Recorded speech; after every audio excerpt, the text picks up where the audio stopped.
Okay, so you guys have sent in some really interesting stuff this time about the Amarnath Shrine. Yeah. A lot to go through. Yeah. We have excerpts and articles and even this text called True Story of Shri Amarnaath Dhaam's Establishment. Wow. And it all kind of makes you look at this major pilgrimage in a whole new way. That's right. So in this deep dive, we're Mhm. going to really dig into this unique perspective on the Amarnaath Dhaam. Yeah. Using all this material you've sent us. I think it's going to be fascinating. I think so too. Yeah. And according to this perspective, Mhm. we're going to look at some pretty big questions like, Yeah. how did worshiping the Shivling even start? Right. What is the story behind Shiva's skull garland? Good question. What actually led to the Amarnath Dhaam being established as a pilgrimage site? Mm-hmm. And really importantly, Yeah. can you even achieve salvation through this yatra? From this point of view. Yeah, according to these sources. Yeah. So let's get right into it. This whole idea about the origins of Shivling worship, Right. this source presents like a really different account, saying it all started with a fight between Lord Vishnu and Lord Brahma. Oh, fight for supremacy. Yeah, exactly. They get the- So they're going at it, Yep. and then the source says their father, Brahmkal, Right. who's also called God Sadashiv, Yep.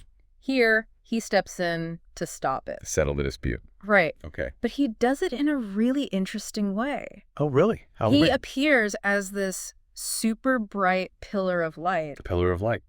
And Yeah. the source says this is actually his phallus. His lingam. Yes. Wow. And he tells them both to worship this form. So that's how it began? That's what the source claims. Mhm. And what's really fascinating is that the source doesn't present this as like a traditional divinely sanctioned practice. Oh, really? No, instead they're pretty critical of it. Wow. They say that worshiping the lingam was actually against what the Holy Scriptures say, So they're going against the scriptures.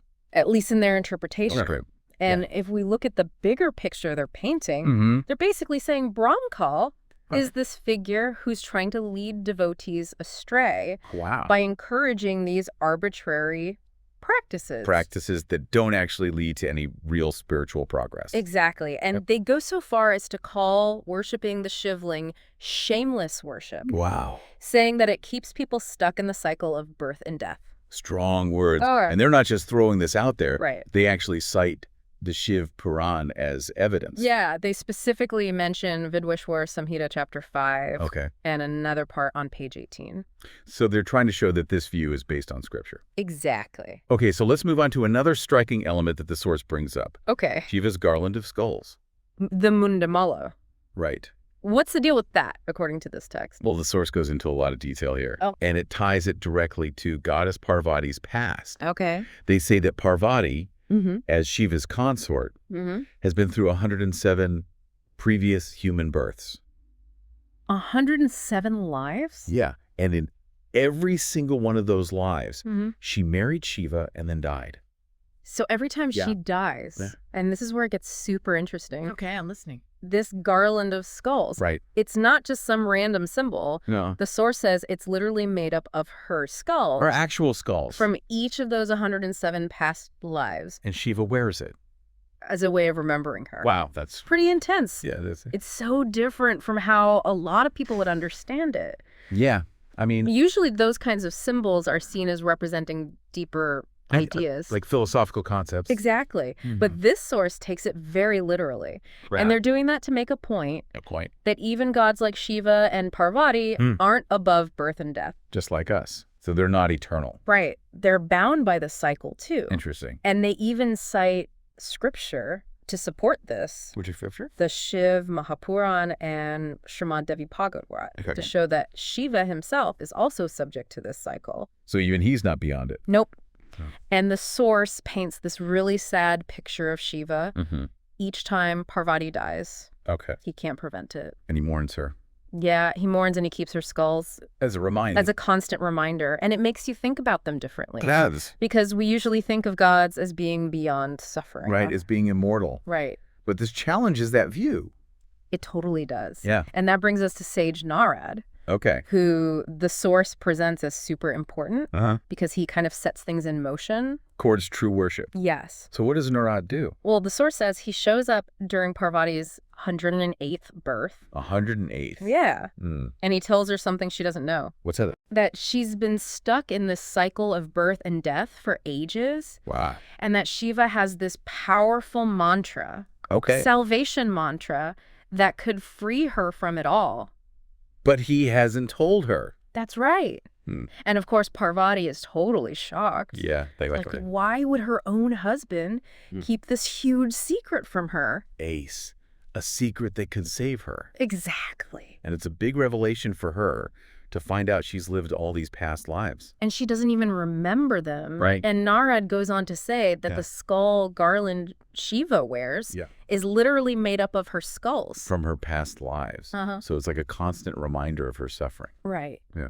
And then Narad teaches her something really crucial. Okay. He says the reason she hasn't learned this mantra is because she's only ever seen Shiva as her husband. Not as the supreme god. Exactly. And this seems to be like a core idea for this source. And Narad is saying to receive this mantra, Parvati needs to totally surrender to Shiva. As a devotee. Yes, and recognize him as divine. So it's about shifting her perspective. Completely. And the text even quotes a line in Hindi here. What? It says, Aizo asaro o atananafaro shapelafaro. Okay. Which means this is the rule of true worship. So true worship requires complete humility and devotion. Right. Powerful stuff. And it really affects Parvati. Okay. The source says she feels sad and even guilty. Wow. Because she didn't understand her relationship with Shiva properly. And this is what leads to the establishment of the Amarnaath Dhaam. According to this text. Right. So how does that happen? Well, when Shiva gets back, Yeah. Parvati's totally changed. How so? She doesn't act like his wife anymore. Okay. Instead, she bows down to him. Prostrates herself. Right. Wow. And she tells him everything Narad told her. About the mantra and everything. And Yeah. what does Shiva say? He explains why he hasn't given her the mantras before. Yeah. Okay. He says he tried to tell her about worshiping the supreme god many times. But she wasn't receptive. Right. He says she never really listened because she thought she had already attained the divine. By being married to him. Yeah. But Shiva says it doesn't work like that. And he uses a really interesting analogy. What's that? He compares it to an oyster and a pearl. Just like an oyster needs irritation to make a pearl. Okay. A seeker needs a burning desire for true worship. To reach the supreme god. That's the point. So until Parvati had that intense desire, Yeah. the mantras wouldn't have worked. That's what Shiva says. Interesting. So it shows how important the devotee's inner state is. Right. They're longing. Exactly. Yeah. And so then Shiva gives Parvati updesh, She- spiritual initiation. Oh, like Nam Diksha? Yeah, the giving of a mantra. Okay. And he does this in a very solitary place Right. under a dried tree. Under a dried tree. Uh-huh. Yeah. And according to the source, this is the spot that later became the Amarnaath Dhaam So devotees started going there, to commemorate that event. where Shiva initiated Parvati. Yeah. Okay, now what about Parvati's spiritual progress Right. after she gets the mantra? What does the source say about that? Well, they say she attained a high level of liberation, Okay. so high that she wouldn't die again Wow. until Shiva himself dies. Okay. But not complete salvation. Not complete and eternal salvation. Right. They lay out a whole cosmic timeline. Okay. First 7 Brahmas will die. Representing Rajogun, Right. creation and passion. Wow. Then 7 Vishnus. Representing Satyaguna. Yep. And finally, Parvati at the very end. Wow. So even she, Mhm. even though she got this special initiation, Yeah. doesn't achieve ultimate salvation. Not in this framework. It really shows the limits within this cosmology. That's right. And the source stresses that. Whatever benefit Parvati got Yeah. came from getting the mantra from an authorized person. So it all comes back to the importance of proper spiritual guidance. And initiation. Yeah. Which brings us to why Shiva chose such a remote spot. For Parvati's initiation, was there a reason for all that secrecy? Well, the source has a very specific explanation. Okay, let's hear it. They say that Brahmakal, The ruler of these 21 universes, yeah, he tries to stop souls from learning about Param Akshar Brahm. who they say is the What is supreme god. Mamadi Kavardev. And Yeah. they say he sends agents to Earth Okay. who mislead people and mess with the true mantras. Wow, to keep them from reaching liberation. Exactly. Mm. So choosing that solitary spot was a way to protect the mantras From these negative forces. the agents of Karal. That's interesting. They say if those mantras fell into the wrong hands, Okay. they could be misused. And the source says those mantras give spiritual power. Yeah. So if you use them without the right guidance, Right. it could cause problems. Conflicts, curses, negative karma. Wow. They even link it to how monsters or demons were created. How's that? They say in the past, some great devotees, Right. they didn't have a true guru. A Satguru? Right. Hmm. So they misused their powers. Because they had incomplete knowledge. Yeah, they got arrogant. And that led to the Devasur Sangram.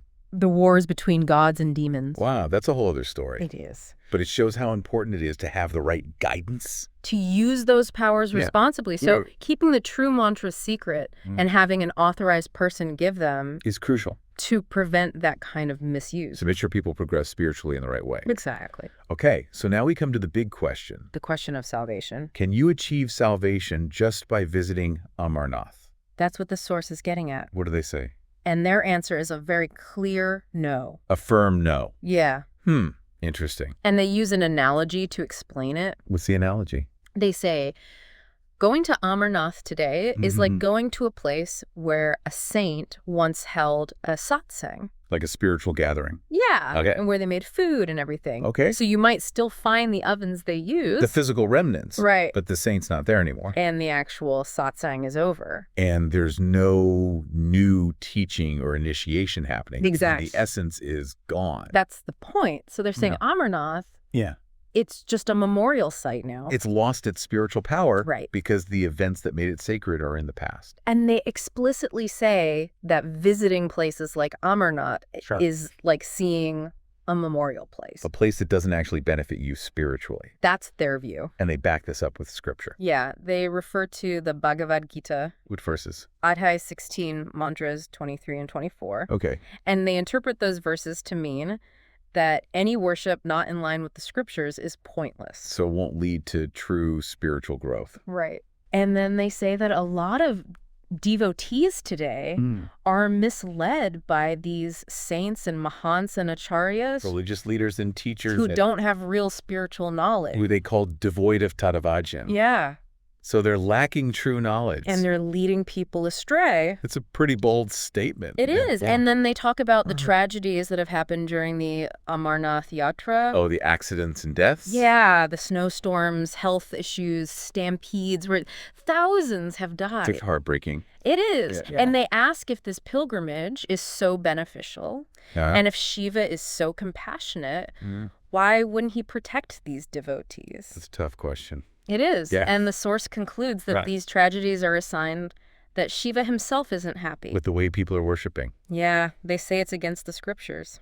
at least according to their understanding. Right. Because then they move on to To what they consider the correct practice. the correct sadhana for Shiva. Okay. And they talk about these channels in the body. Spiritual channels that are connected to deities. And they say to truly benefit from Shiva, you need to get the right mantra. From a real Tafadarshi saint. So again, they emphasize the need for authorized guidance. For proper initiation. Right. And they actually name someone. Yeah. They say Saint Rampalji Maharaj Okay. is the current true spiritual leader Who has this knowledge? who teaches scriptures-based worship Mm-hmm. and has the correct mantra for Shiva. So they're saying that the true path isn't the physical journey to Amarnath. Right. It's about inner worship and getting the right mantra. From this specific leader.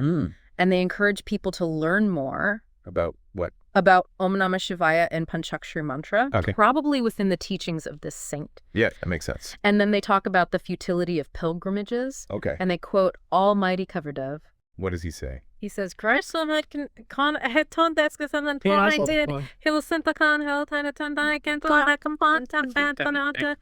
And for those who don't know Hindi, Yeah. that means something like, where do you search for me, O devotee? I am right here with you, not in temples, not in mosques, not in the Kaaba, not on Mount Kailash.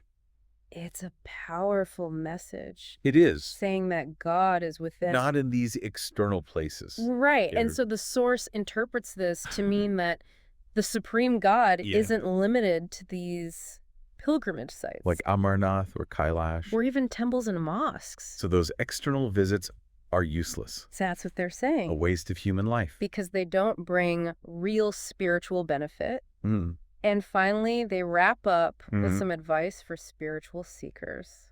What do they say? They say the purpose of human birth Okay. is to achieve liberation. From the cycle of birth and death. Yes, do that. You need to find an enlightened saint. And get initiated. And once again, Yeah. they name Saint Rampalji Maharaj.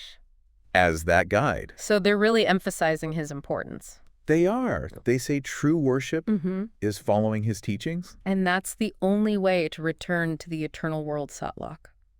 And be free from Brahmkal. Wow. That's a very different take on the Amarnath pilgrimage. It is, isn't it? Very thought-provoking. And thanks to you guys for sending us this material. Yeah, it's been fascinating to explore.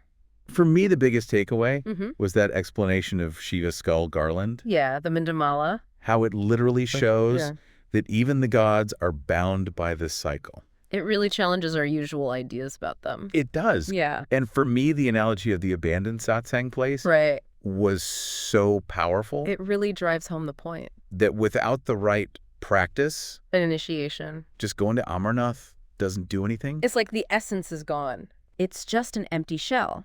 So it makes you think. About what? About all these sacred sites and what really makes them sacred. Yeah, it's not just about the place itself. Yeah. It's about what happened there. And what you do. And whether that original power is still present. Right. Deep stuff. It is. Yeah. And this source is saying that true connection with the divine comes from within. Through inner worship. And a very specific kind of initiation. So it makes you wonder about why we feel the need to go to these external places. To have these religious experiences. Yeah. To go on pilgrimages. It's a very human impulse. It is. Yeah. So we encourage you all to keep thinking about this. To explore these ideas further. And see where it leads you. Because it's a very different perspective. And a very well-known pilgrimage. And it challenges us to look deeper. To question our assumptions. And to find that true connection. Within ourselves. Exactly. So, thanks for listening, everyone. We'll see you next time.